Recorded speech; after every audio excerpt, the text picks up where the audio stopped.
ელექტროენერგიის ტარიფი 5 თეთრით გაძვირდა.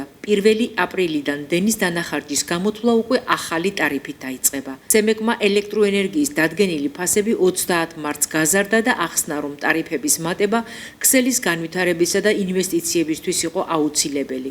ტარიფი მოსახლეობისთვის 5 თეთრით, სხვადასხვა კატეგორიის კომერციული მომხმარებლებისთვის საშუალოდ 4-6 თეთრით გაძვირდა. გაიაფების ნაცვლად გაძვირება შემოგთავაზეს. ალბათ ჩავაქრობთ ხოლმე, ამბობენ ზესტაფონელი მომხმარებლები. 14 და 100-მდე იყო 14 და რაღაც 400 რაღაც. ანუ ეხლა მოემატა 5 თეთრი, ეს არის მესამედი.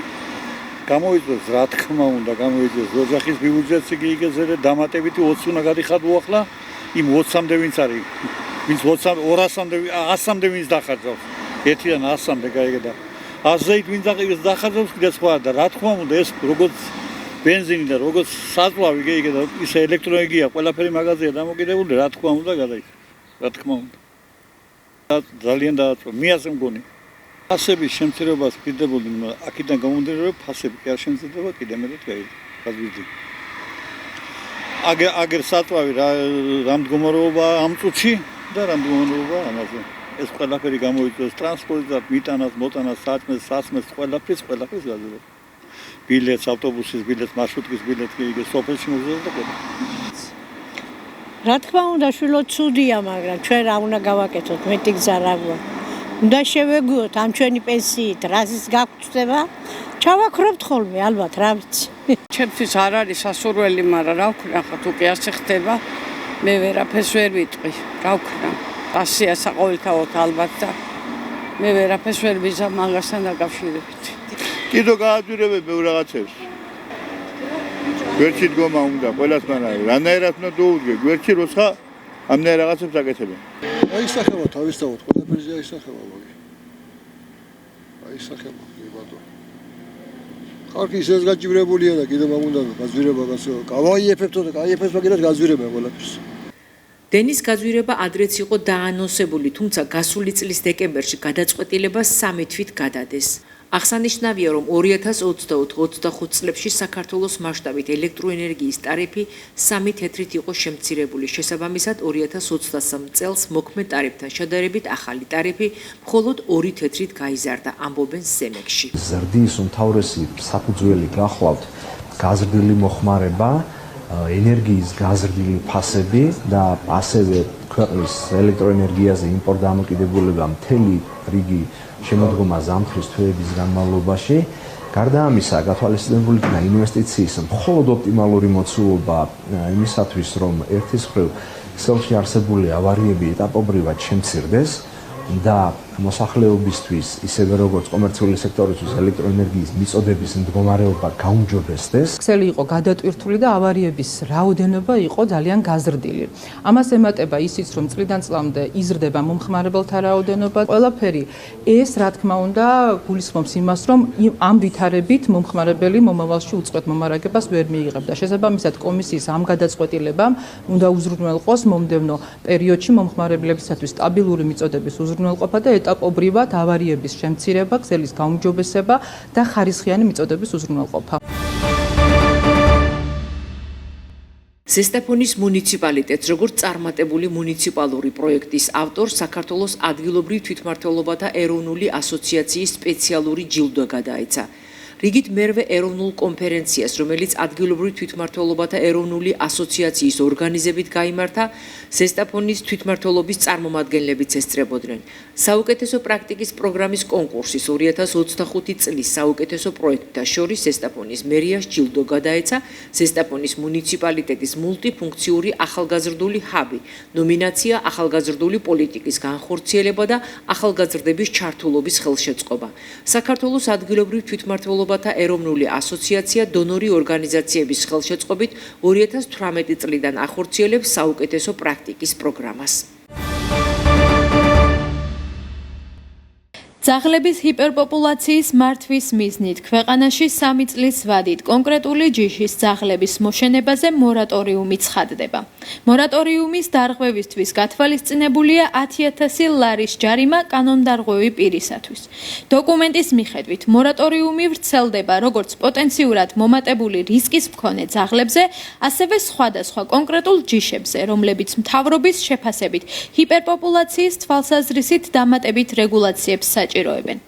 შინაურ ბინადარ ცხოველთა შესახებ საქართველოს კანონის 23 მუხლის მეორე პუნქტის აქვე პუნქტის საფუძველზე ქვეყნის ტერიტორიაზე ამ დადგენილების ამოქმედებიდან 3 წლის განმავლობაში გამოცხადდეს ძაღლების მოშენებაზე მორატორიუმი პოტენციურად მომატებული რისკის ძაღლის, აგრეთვე სხვა ჯიშის ძაღლის ჰიპერპოპულაციის მართვის მიზნით. ამ დადგენილების პირველი მუხლით გათვალისწინებული მოთხოვნა გავრცელდება მომატებული რისკის მქონე ისეთ ძაღლებზე, როგორებიცაა ამერიკული პიტბულ ტერიერი, ფილა ბრაზილეირო, სტაფორდშირის ტერიერი, არგენტინული დოგი, ტოსა ინუ, კანე კორსო და სტაფორდშირ ბულ ტერიერი. სხვა ჯიშის ძაღლებზე, კერძოდ ჰასკი, მალამუტი და ლაიკა, მორატორიუმის მოქმედების პერიოდში მორატორიუმზე კონტროლს განახორციელებენ სურსათის ეროვნული სააგენტო და მუნიციპალიტეტის უფლებამოსილი ორგანოები.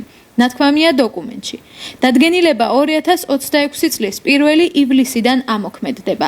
გადაწყვეტილების მიზანია ძაღლების ჰიპერპოპულაციის მართვა და შესაბამისი რისკების შემცირება. პრობლემა არის ისევ საზოგადოება და პრობლემა არის ისევ არასასრული შეჯვარება, რომელსაც ძირითადად მოსახლეობის გარკვეული ნაწილი ვერ აკონტროლებს. შესაბამისად, ამ კანონიდან გამომდინარე, ეს ძალიან კარგი კანონი არის ჩვენ პირობებში, არის რაღაც ნიუანსები, რომლებიც დაიხვეწება ჯერ კიდევ, თუმცა შედეგს მოგცემს, მართალია დროის გარკვეულ პერიოდში, მაგრამ შედეგს აუცილებლად მივიღებთ. კონკრეტულ ჯიშების აკრძალვაზე არ ვიცი, არ ვარ გაცნობილი მაგ-კანონს დეტალურად და შესაბამისად ბევრს ვერაფერს ვერ ვიტყვი. თუმცა რა ინფორმაციას გვაქვს საზოგადოებას იქიდან გამომდინარე, თუ ზუსტად მახსოვს ჰასკი იყო მაგალითად მოხსენებული მაგ ჩამონათვალში, ჰასკი ძალიან ცოდო არის ჩვენ პირობებში.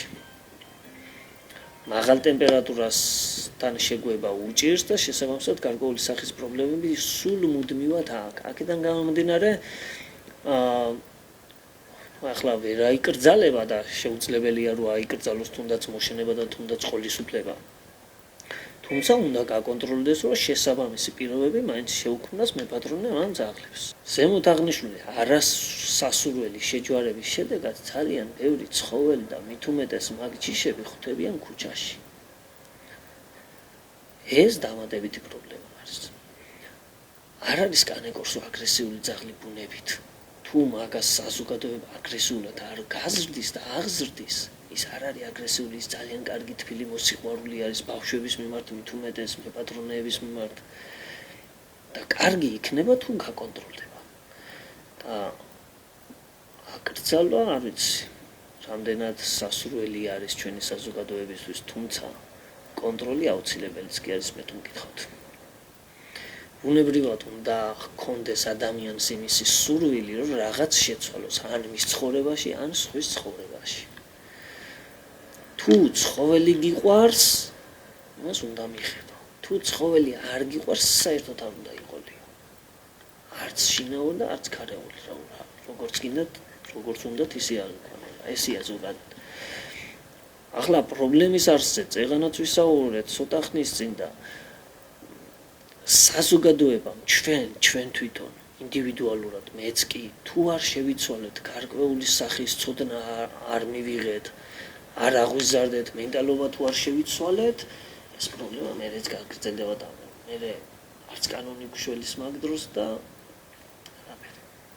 ვფიქრობ, რომ საზოგადოებამ უნდა მივიღოთ მეტი ცოდნა, მეტი გამოცდილებაც უნდა შევიძინოთ, თუნდაც მოვლის კუთხით და რა თქმა უნდა ეს დასტაბილურდება და ამ შემთხვევაში ეს ყველაფერი როგორ ექნება ჩვენ, მერწმუნდეთ ეს კანონი იქნება ძალიან დაფასებული კანონი. არ არის აუცილებელი მაინც მომშენებლობას ეწეოდა იმისთვის, რომ შენ გყავდეს შენი სასურველი ძაღლი. შეიძლება გყავდეს შენი სასურველი ძაღლი, მაგრამ ვერ აკონტროლებდე მის შეჯვარებას, ვერ უვლიდე ეს ქმნის ზუსტად პრობლემას და ეს ქმნის ზუსტად მიუსაფრებისთვის შემდეგ სხვა სახის პრობლემას. რატო იყოს კანონი კანონად, მივესალმები მაგას, დაიხვეწოს უფრო მეტად დაიხვეწოს. ადამიანს შეიძლება უნდოდეს ძაღლი, მაგრამ არ ჰქონდეს ოპერაციის გაკეთების საშუალება.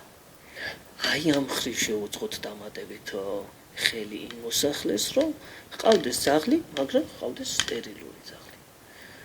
ეს პრობლემას აგვარიდებს თავიდან მომავალში და თავისთავად კანონიც დაფასდება.